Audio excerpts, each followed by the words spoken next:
All right. Welcome everyone for joining us today. Good morning to the ones who are in Asia. Thank you, Eric Sim, for joining us here today. Welcome. Today we have some of the Smith alumni from other graduate commerce programs and Smith registered students here, and of course, some of the Master of Finance Beijing applicants, students, and alumni, and some of the guests for here today. I just want to raise that if you have any questions throughout today's webinar, please use the Q&A function on the bottom of your Zoom window. We're now officially starting the Asia's high demand for Chinese-speaking finance professionals from North America.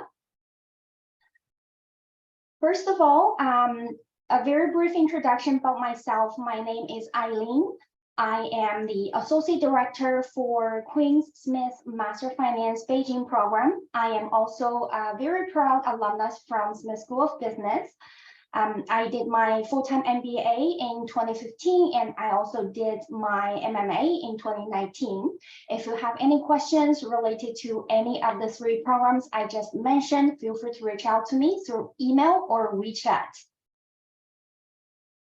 Today's event is sponsored, organized, and planned by the Master of Finance Beijing program. It is a joint program offered by Queen's University in Canada and Renmin University in China. The program is jointly offered by two universities, and it was approved by the Ministry of Education in China in 2013, and it was extended twice in 2018 and 2021. We started to offer the executive section for senior financial professionals in China. So together with the other international section, we have more than 110 graduates every year working in the financial industry in both China and Canada. In 2018, we officially launched the Smith Alumni China chapter to support our alumni activities in China. This is a very unique program. So students registered in the program, they will have classes over the weekend on the campus of Renmin University. Professors are from both universities, from Renmin and Queen's. Graduates, after they finish studying, they will earn a Master of Finance degree from Queen's University. Okay, enough of the program and myself. I'm very happy to introduce our speaker for today, Mr. Eric Sim.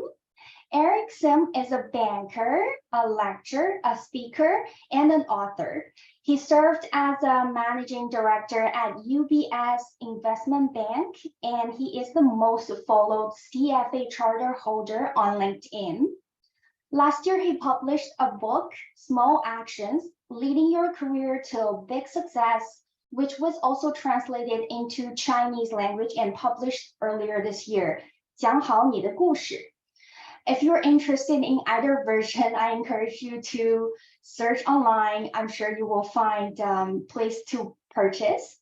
Eric's career portfolio spans the C-suite, academia, social media, and networking and mentoring.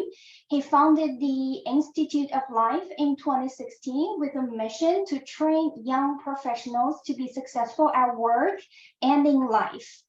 He has also been working as a guest lecturer for the Master Finance Beijing program. He's providing critical lessons for financial professionals in communications and career advancements.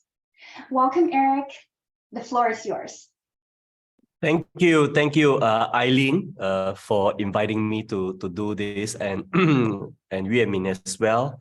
I also want to thank Prof. Wang Wei. He is the one who engaged me to teach. I've taught 7 batches, so I've started teaching since 2016 in Beijing. And now, since I cannot go to Beijing, I teach via webinar. So very warm welcome. Let me just look at the list of people. We have a lot of participants. Can you just type in the chat, where are you dialing in from? So I get an idea, are you in Canada or are you in China? So I'm just going to type in the chat where I am doing this from? Where is my chat box? Let me find my chat box. Okay, found it. So I'm just going to type in the chat box. So I'm dialing in from Singapore. So I'm just typing in the chat. So you can also just share with us like where you're calling from. So it's easier, it's part of networking because in banking, right? Network is the most important. Your network is your net worth. And a lot of time we get jobs through all this social interaction. And it will be easier for me if I know where you're from. Are they allowed to type in the chat, Eileen? Is there... Yeah, maybe we're trying to figure out. I've seen okay. people The chat typing is disabled. in Okay. on the Q&A box. Okay. Could be a school setting. So I've seen people from Canada. Many are from Canada. So maybe just type in the Q&A section. Yeah, if it's easier, please type in the Q&A section. Maybe we can allow them to talk. How about we just let everybody just come onto the video, because we only got like 13 attendees right now. Just let everybody come in. If you can just allow everybody to talk, so I can see also their photo, it will be easier for me. Yeah, if you just go in to allow them to talk. Okay. Yumi, are you able to check if we can enable the chat function? But in the meantime, feel free to mention your location under the Q&A section. Yep. Okay. So now I can see everybody. Okay, that's great. Hello, now I can see everybody on the screen. I can see their face, so I can then talk better. So my name is Eric Sim. Before I start, I want to just go through with you a bit of my background, so you know where I'm coming from. Let me share my screen from my iPad. All right, sharing of screen. Share my screen. Start.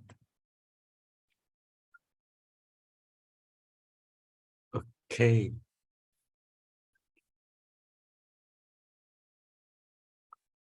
All right. Am I sharing screen now? Okay. You are still viewing your screen. Not The able screen to see is your still... screen. Okay. Share screen. Okay. Now I think it works. All right. Yes. Okay, great. So I started my career with DBS Bank in Singapore. And I didn't do well because I lacked the social skills. I was an engineer by training. So I decided to do a master's in finance in the UK. I didn't have a lot of money. So I went to Lancaster University in the Midlands, couldn't afford London. And after almost graduating time, I wanted to find a job. I thought, since I go to the UK, why don't I find a job in London? So I went to London for an interview, but didn't do well because I didn't have money to buy a nice suit. And in London, the bankers dress very nicely. So without a job, and I ran out of money, so I decided to come back to Singapore. And when I came back to Singapore, it was in 1997. It was the Asian financial crisis. So during the Asian financial crisis, the front office job was not available. So I decided to go for a risk management job. When I changed to risk management job, I found two offers, one from BNP and the other one from Standard Chartered Bank. Standard Chartered Bank is the smaller bank, a regional bank, while BNP is the international bank at that time.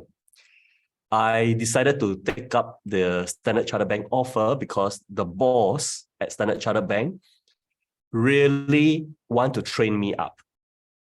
So I was very fortunate to meet the best boss of my career at Standard Chartered Bank. And after 4 years, I then went back to front office. I went to Citi and did that for 8 years with Citi Singapore, Shanghai, and Hong Kong. So I've worked in Shanghai before I dealt with state-owned enterprises. And then I joined UBS as managing director in the investment bank.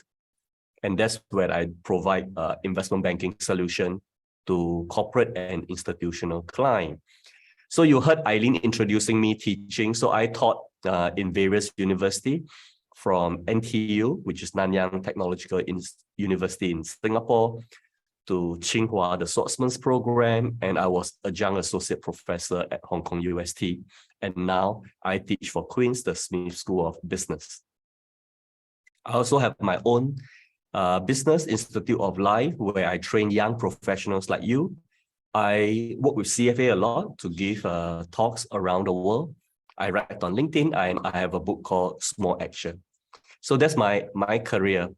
And I also want to share with you a bit of my life. What is it like teaching in Beijing? Some of you may not have been to Beijing campus. So in Beijing, this is Mingdelou, this is where I teach. So when I was based in Hong Kong, I flew there for 4 Sundays. So my course is on every Sunday, full day. I went to teach. So this is early in the morning, around 7:30, because the class starts at 8:30 in the morning. And we have, this is what I teach, high yield bond, and then I'll get the students to come and sell the high yield bond to one another. So it is very interesting. Not only in my class, not only must you understand high yield bond, you must know how to sell the high yield bond.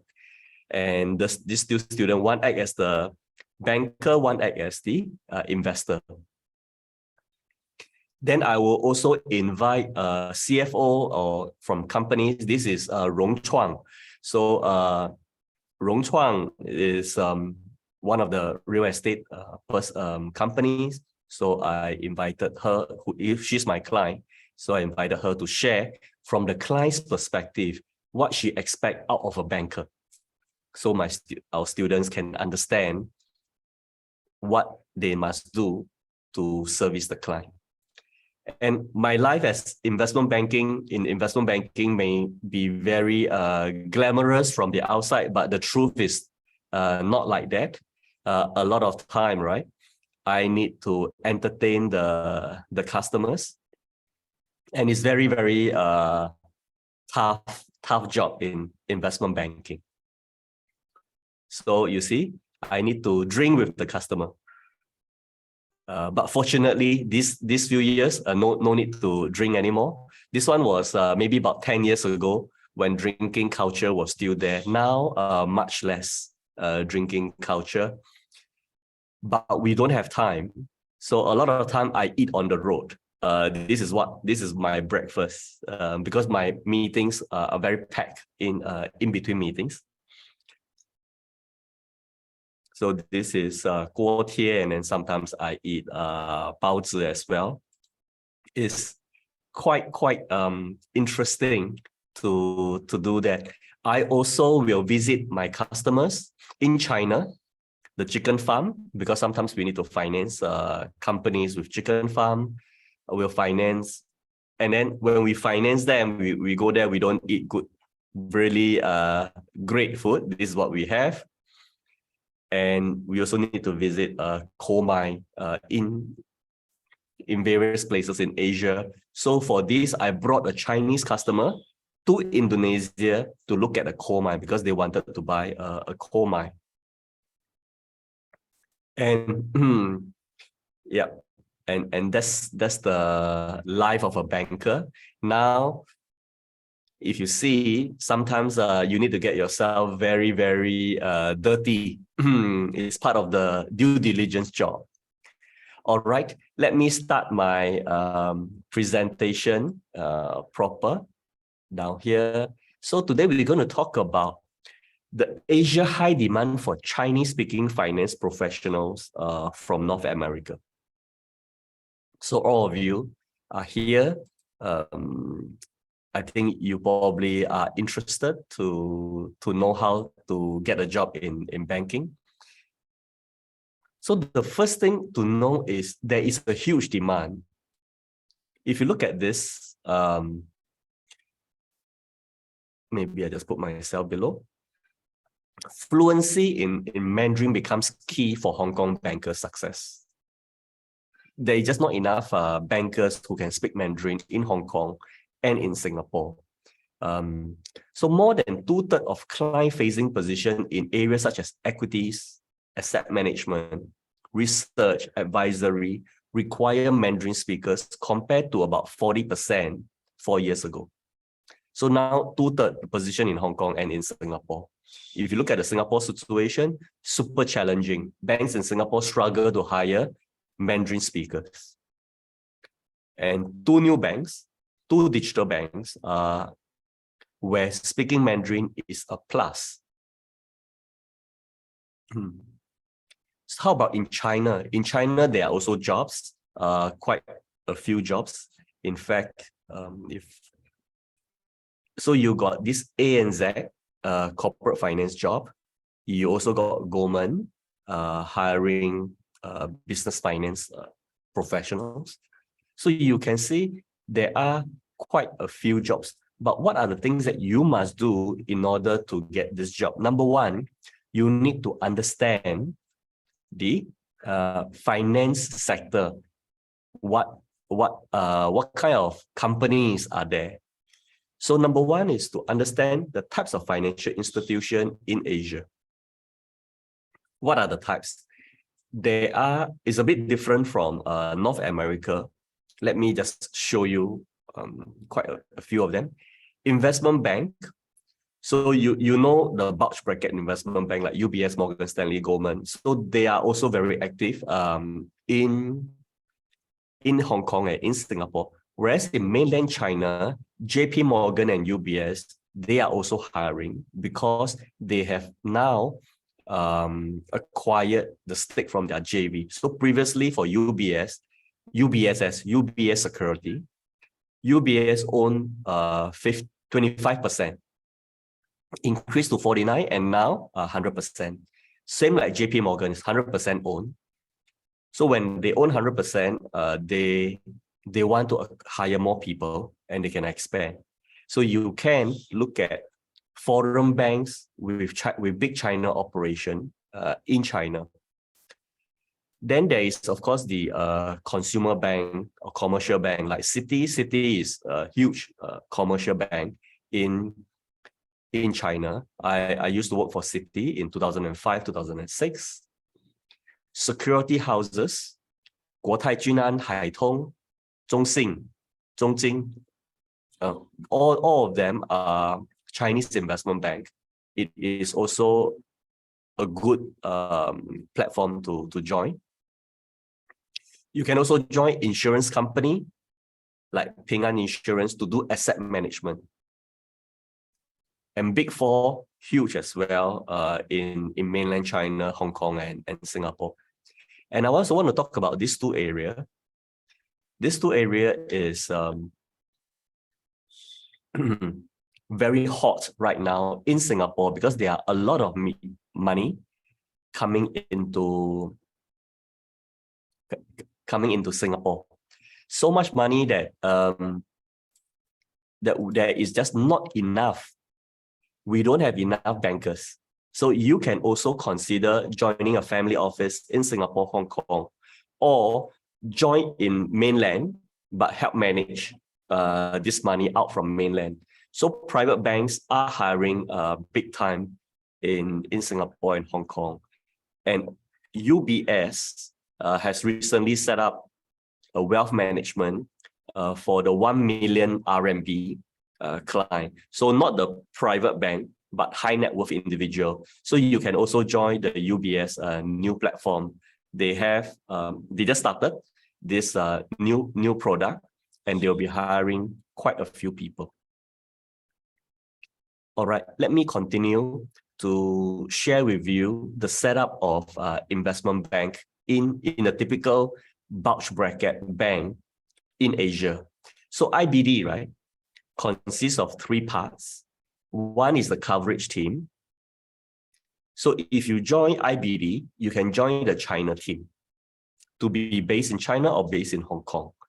And you should know the client, meet the client, and find out what the client's needs are. Or you can join the sector bank, join as a sector banker.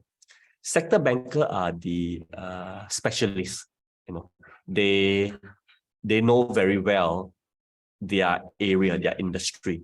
For example, TMT, it means telecom, media, and technology. And these days, of course, if you deal with tech companies, this is the team to join.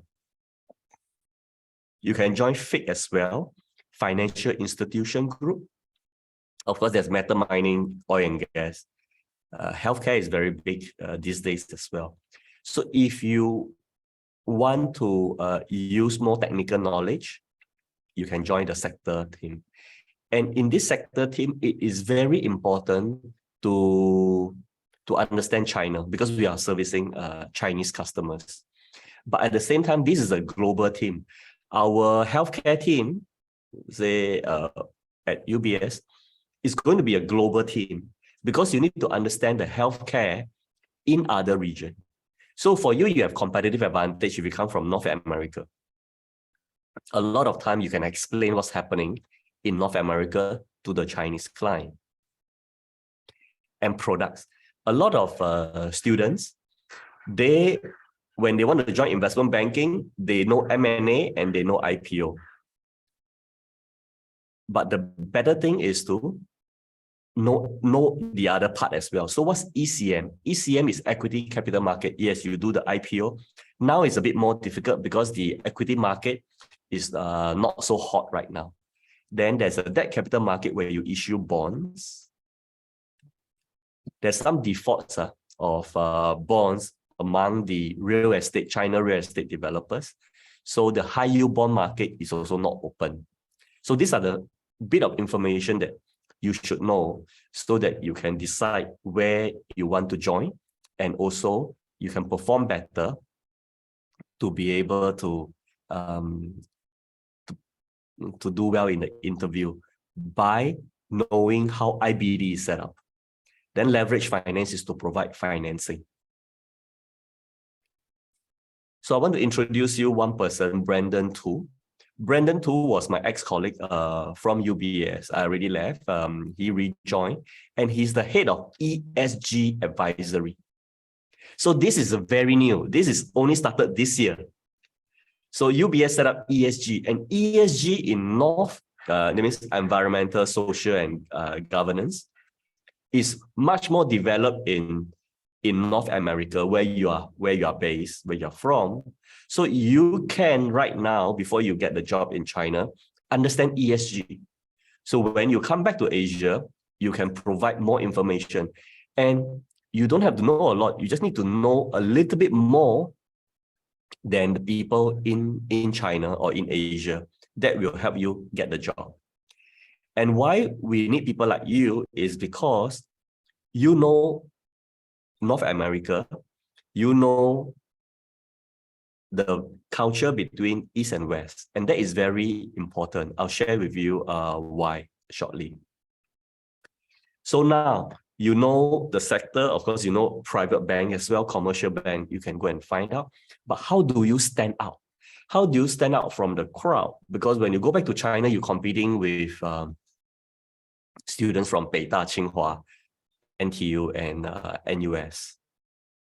So what is your unique selling point?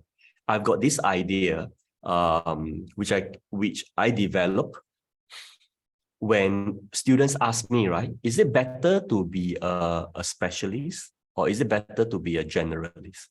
I said, don't be a specialist, because if you're a specialist, too specialized, you may lose your job because your industry got disrupted. Also, don't be a generalist because you are not going to get paid a lot since you can be easily replaced. Now, you all know McDonald's, and in McDonald's, there is a combo meal. There's a burger, fries, and Coke. So burger is your core specialization, fries is your secondary specialization, and Coke is your interest. I share with you mine, then you maybe can share with me yours as well. All right. So now I have this combo. Engineering was my core because I graduated from engineering. So when I first came out from engineering school, engineering was my burger. What was my fries? My fries was finance. I need to quickly learn finance. And my Coke was computer programming. Then I combined finance and engineering to do financial engineering in City. And I pick up sales. So I was selling financial engineering solution. And in 2005, I have an interest in China. So I asked my boss to send me to City, Shanghai. And because I know China, I know financial engineering, I combine all of that. I did investment banking. Because for investment banking, you need to deal with the big clients. Only big clients will use investment banking solution and services.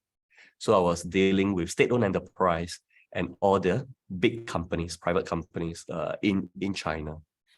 And China became key for me. It was an interest, but now it is very important for me to know the Chinese business culture, the regulation, and also the products that is specific to China. And I developed an interest in teaching. So now I left banking. Now I'm a lecturer. I teach beside investment banking. I also teach career skills, life skills. And my interest is in writing. That's why I publish a book. So now let's take a look for you down here. Maybe I can just unshare my screen for a while so I can join you in the big room. Hello. So hi everyone.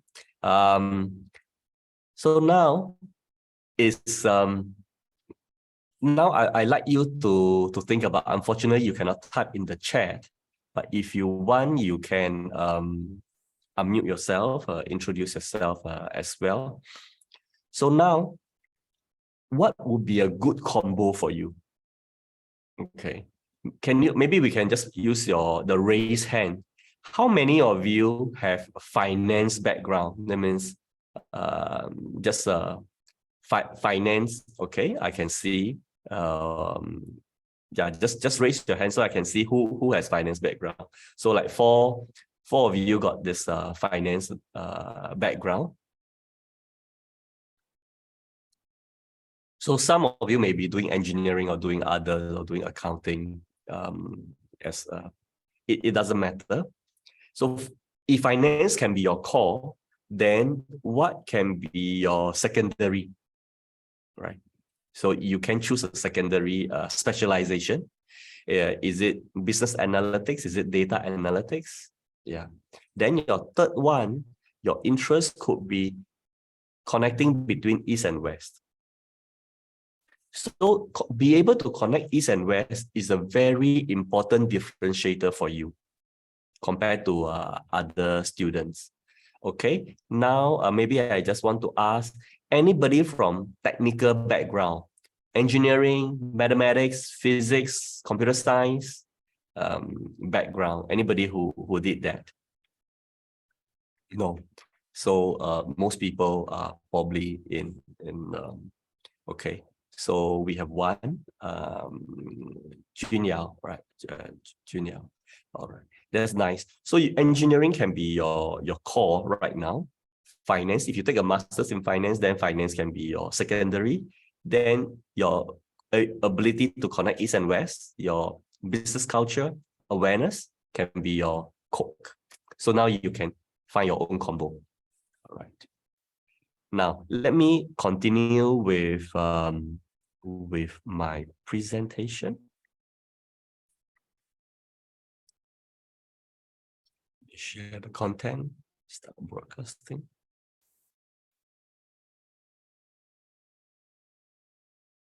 So the key is to be a combo specialist. Think of your own combo.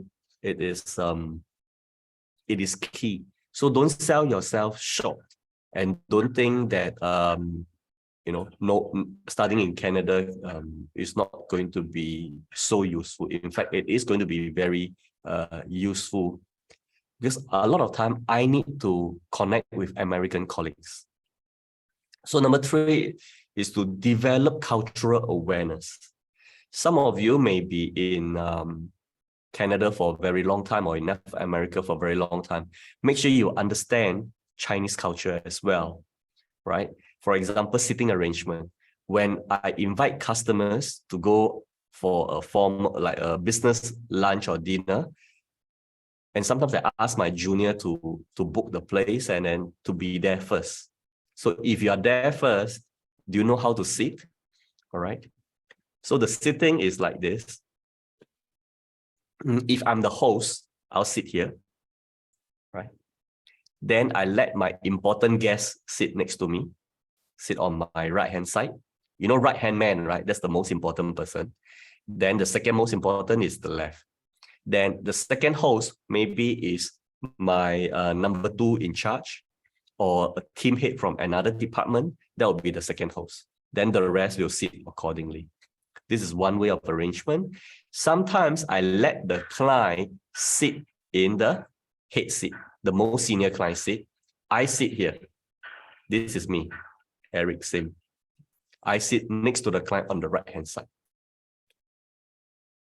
Then I let my junior, my analyst, which is you, to sit here, because sometimes when they serve the food from here, and then you can go and ask for water, for drinks.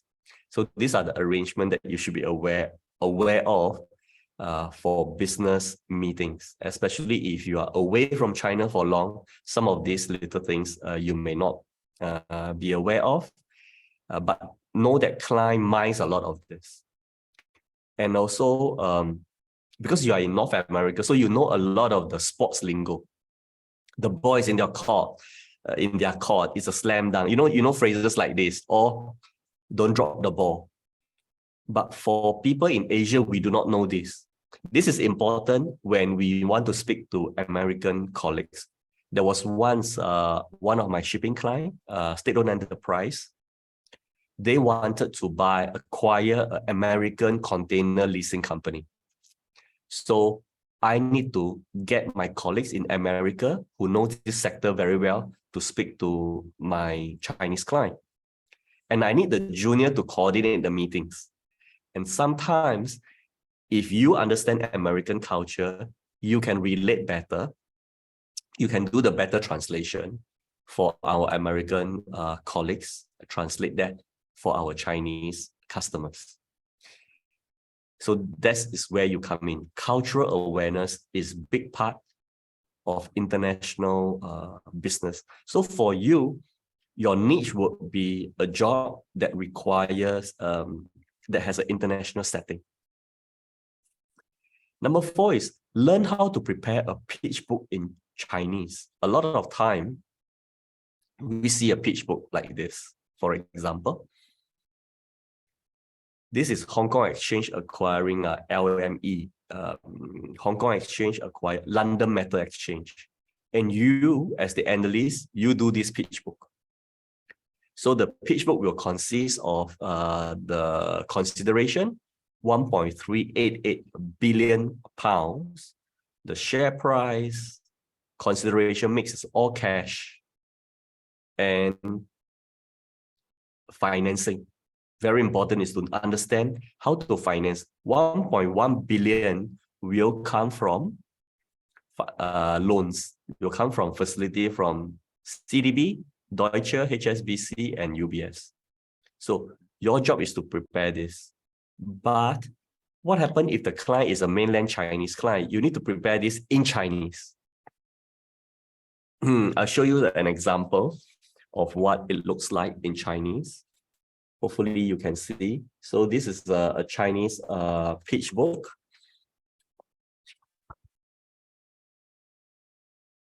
Right. And your job is to prepare, like, this is about 60 pages. So it's also good to know that you are able to do that when you go for interview. Number 5 is to build your online presence. It is very important because now a lot of you may be in Canada. You may not have contacts with Chinese professionals in China. So build your online presence.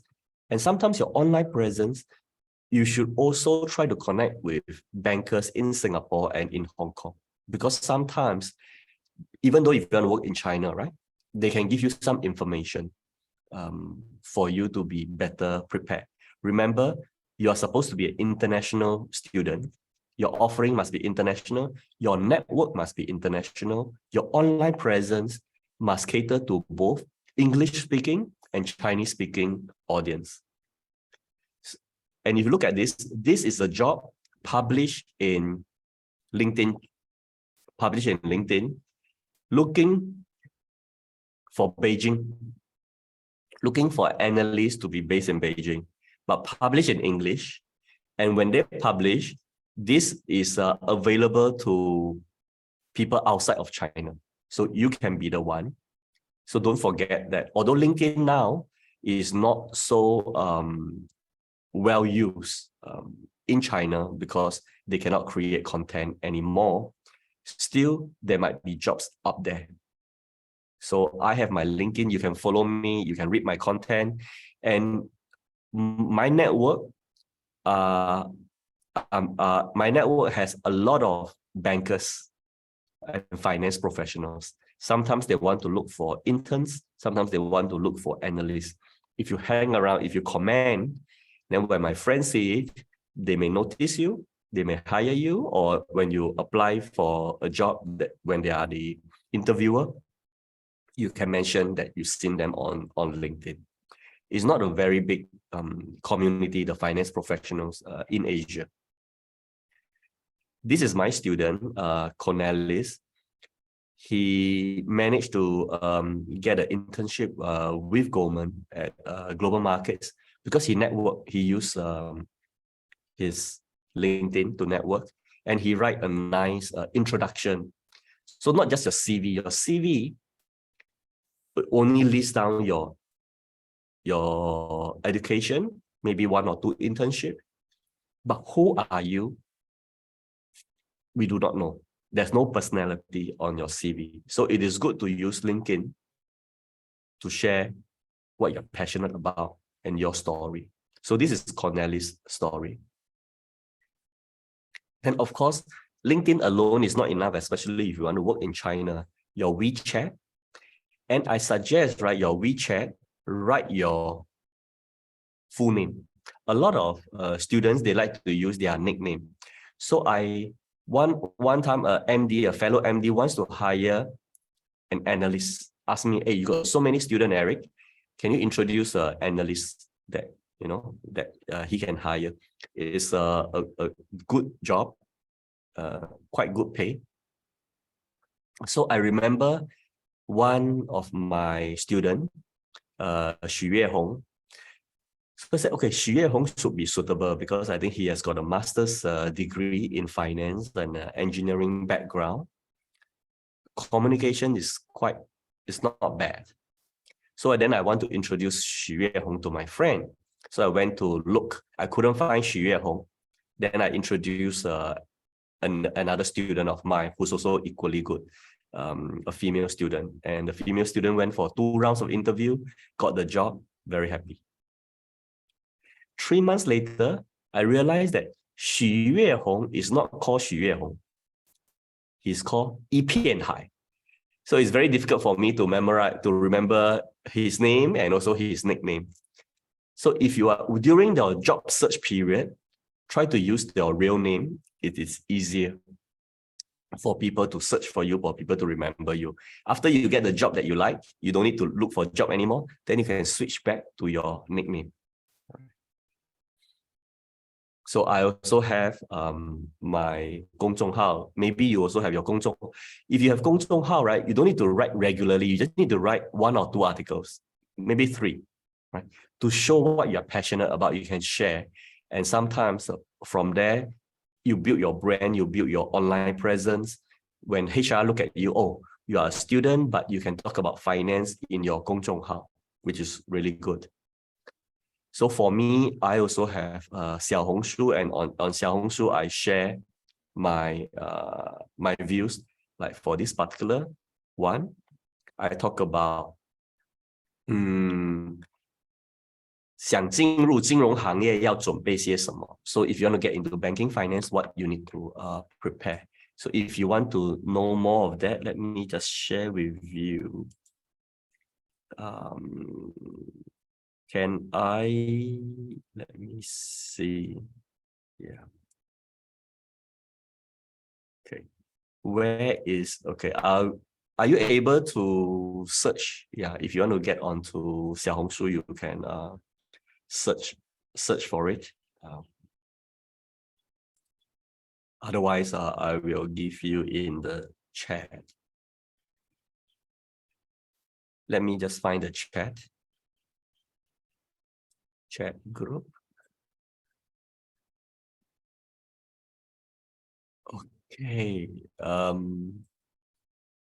This chat function. How can we use the chat function? If I type in the chat, can the students see? Okay. So you, for the participant, unfortunately, you are not. The chat is not able for you. Yeah. Hey, yes, we can see Rebecca, the 小红书 message, and student also confirm that. Okay, that's great. So if you 小红书, I just record a few videos to help students to to understand more. Yeah, and also to interact. And also I will be inviting my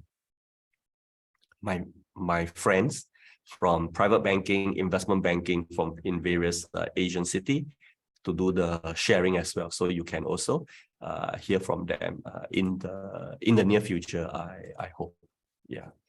Okay, let me see. Then now, number 6 is the last point. You need to build your network. It's very important. And know the difference between building network in the East and in the West. Okay, so this is the West. And this is the East. Right, in the East is like a big mesh. It is possible for you to connect with somebody in Singapore, a banker in Singapore, who then introduce you to a banker in Hong Kong, who then introduce you to another banker in China, and then give you a job. It's going to be very messy. So you don't have to say, I want a job in Shanghai. I only connect with people in Shanghai. You do that, but at the same time, spread your net a bit wider. Sometimes you can get information from even from London or even from Canada. Then use that information for your interview in China. So we host networking events internally when I was in banking. So this is like every Friday, 5 p.m. And some of the people here, they are junior analysts, some of them are MD, some of them maybe mid-career. So when I want to hire, I often ask my analysts to recommend me some of their juniors.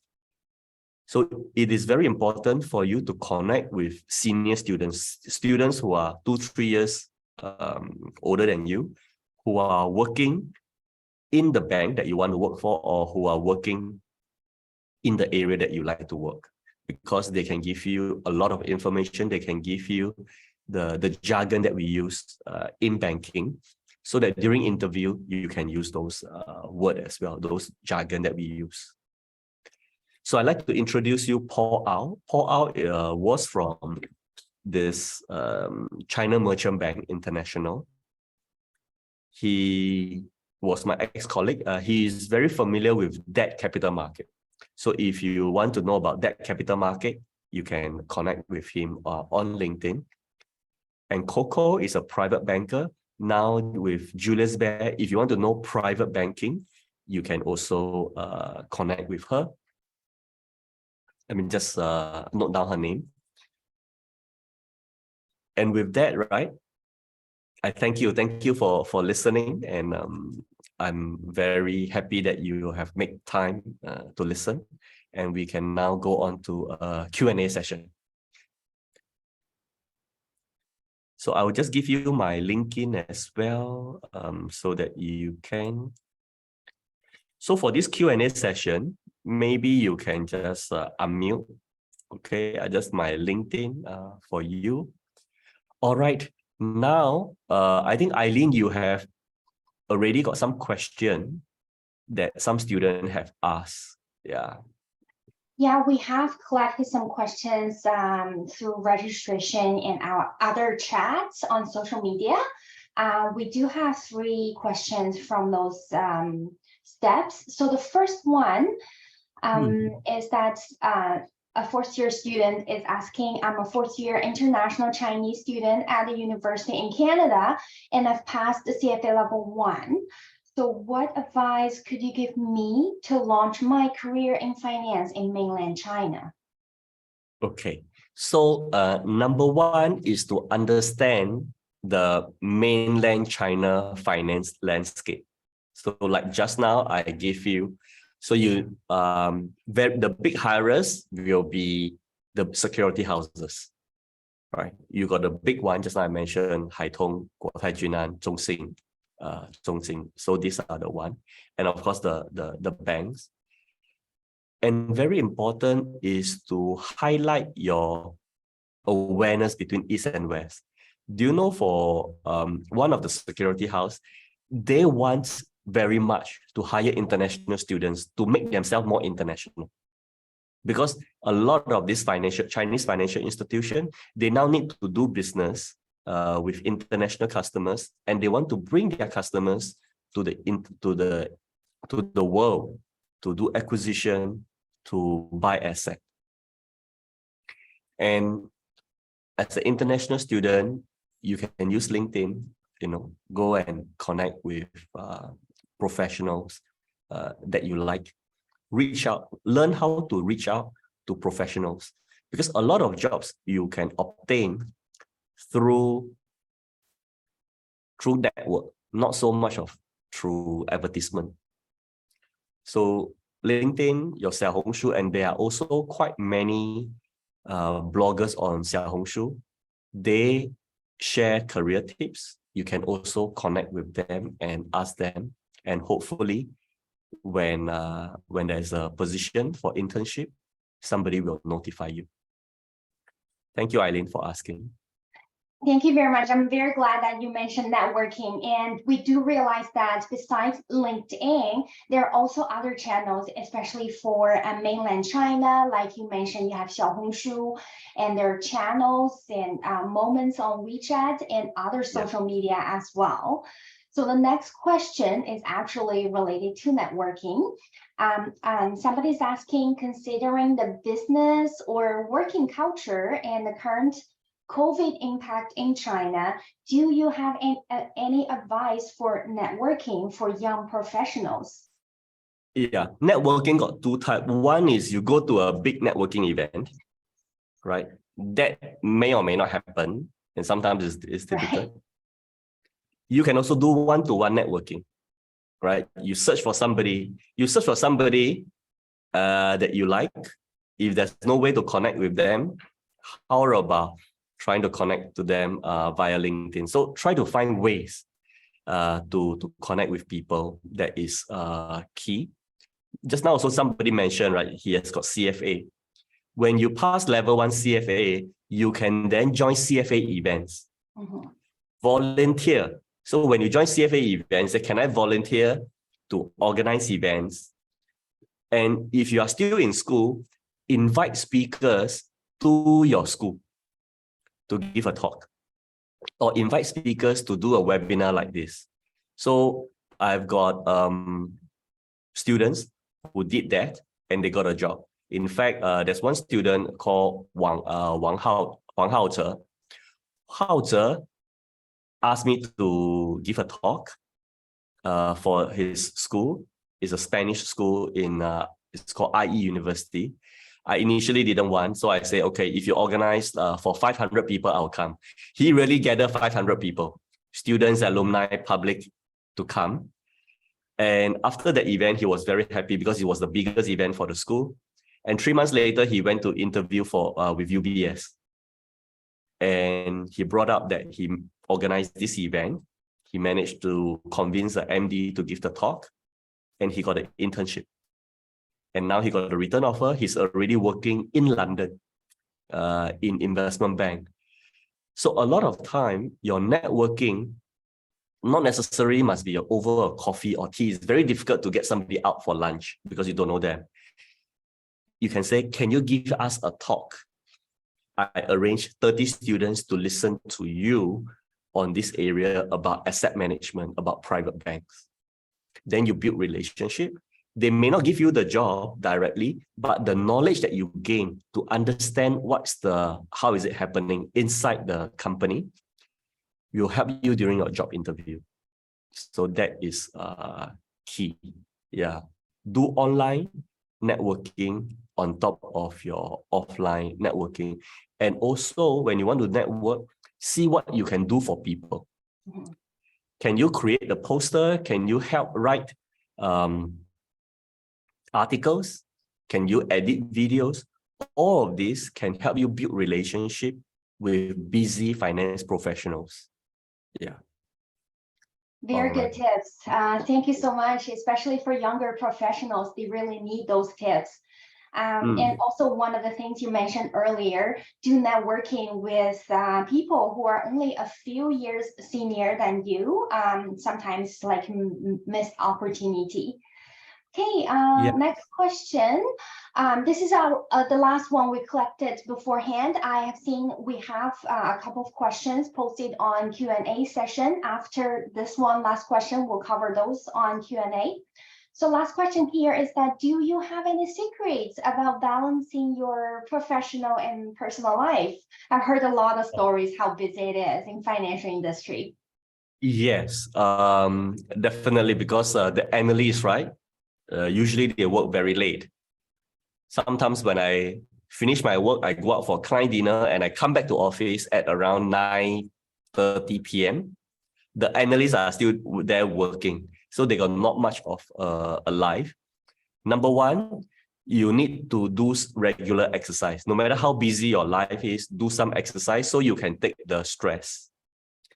And exercising makes you more productive. A lot of people say that you got no time. When you got no time, you need to exercise, because when you exercise, you become more productive. You can think clearer. You will use a shorter time to do your things. Because a lot of time, if we feel got no time, then whatever time you have, you are very stressed. And it's not productive use of time. That's one. Number two, I reduce trivial decision. So a lot of time, I just wear my white shirt and blue suit.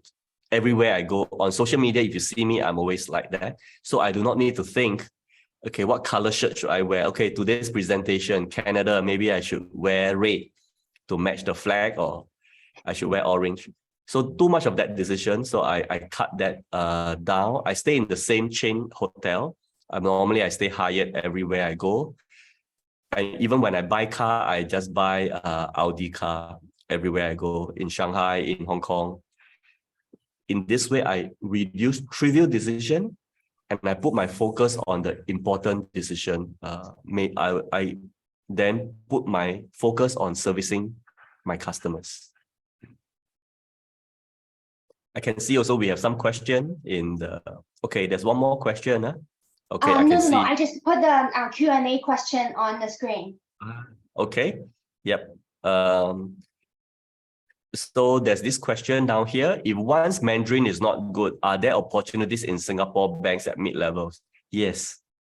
Your Mandarin is not good, but you can speak some Mandarin. So you can speak some Mandarin in Singapore, you are already very good, because the Mandarin level in Singapore is not as high as in China.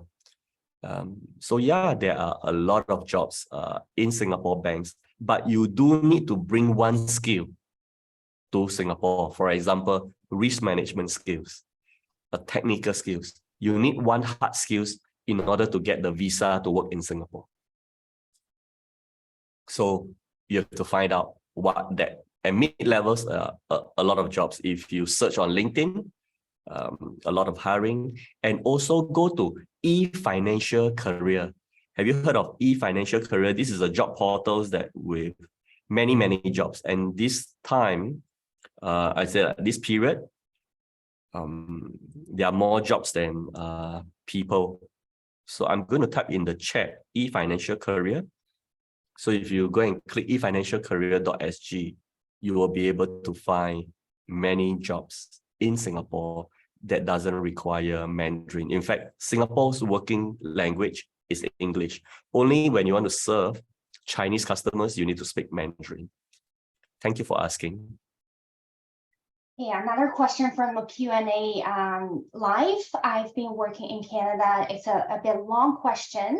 So basically, besides the working culture, what other challenges do you think they could be facing, and what your advices are?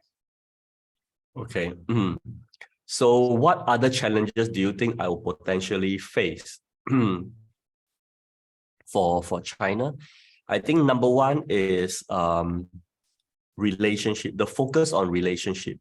In China, right, my client told me, 要做事先做人. So if you want to do business, you need to build the rapport first with the people. Whereas in Canada, maybe the focus is on giving the best solution. It's more solution focused. And you need to know that buying gifts is a common practice. Meeting for meals is a common practice. And also state-owned enterprise, can, like in many of our clients, they are state-owned enterprise. They can be, they can have their own ways of working. So you need to understand that. For example, when I want to meet a client, a state-owned enterprise, a senior person, you cannot fix a time. So do you say, okay, next month I'm coming to Qingdao. Can I meet you? In Canada, maybe you can say, okay, next month, December 15, 9 a.m. we meet. If you want to meet a Chinese state-owned enterprise, no. When you reach there, you give them a call. So when I reach there, then I give them a message. Then they will tell me the time to meet. So usually the meeting is fixed a day before. And sometimes they may not even turn up. You can travel all the way there and then they don't turn up because they have got a lot of priorities and they got big bosses to answer to. So this is the kind of a culture that you might need to get used to. Yeah. Yeah, thank you. And of course, now is to have more friends. Have more friends in China and talk to them. Then you will understand a bit more. Right, you did mention cultural awareness would be very important for a career in China. Yeah. So the last question here, also from the chat, I think we have another one, but we're running out of time. This one is here. How did you eventually find your career interest in banking? And it's actually two questions. And based on your experience, does age matter in IBD? Okay. Find my career interest in banking. Usually you can try to like your job. So I think if I work as an engineer, I will like engineer. If I work as an architect, I will do so. A lot of time, right, for banking job is a people's job. Do you like dealing with people? The solution you can learn. If you like dealing with people, then banking is for you. I just develop my interest over time. And also I incorporate my interest into my work. I teach internally, I teach outside, I teach banking. I like to do design, so I'll do my PowerPoint really nice. I like to take photos for clients' event. So you can like your job by incorporating your interest into your job rather than trying to search. Sometimes it's very difficult to search. It's not lying on the floor. You get the job and you try to like it. Thank you for asking. And I think Amir has age. If you're younger, you can take the longer hours. When you're older, then it's more difficult to take the longer hours. So younger is better for IBD job, right? And there's one last question, Amir Fancy. Thanks Amir for joining. What are the professional cultural difference between mainland and Singapore? I think we might not have time for that. I will answer to you more privately. There is a huge difference. I've worked in both places. Thank you for joining. Thank you so much, Eric, for your time. And we're wrapping up now. Again, tonight's event was planned by the Master Finance Beijing program, jointly offered by Renmin University in China and Queen's University in Canada. If you are interested or any of your friends would be interested in the program, you are more than welcome to contact us through those methods on the screen. Again, thank you everyone for joining us here today. Thank you for your time, Eric. Take care. Thank you, Eric. Okay. Hey, Amir, thank you. I put my link to my books in the chat. If you want to get it, there are more tips in there. Okay, thanks. I actually bought it. Oh, Amir, yeah, thanks for getting the book. Thank you. Bye for now. Bye. Bye.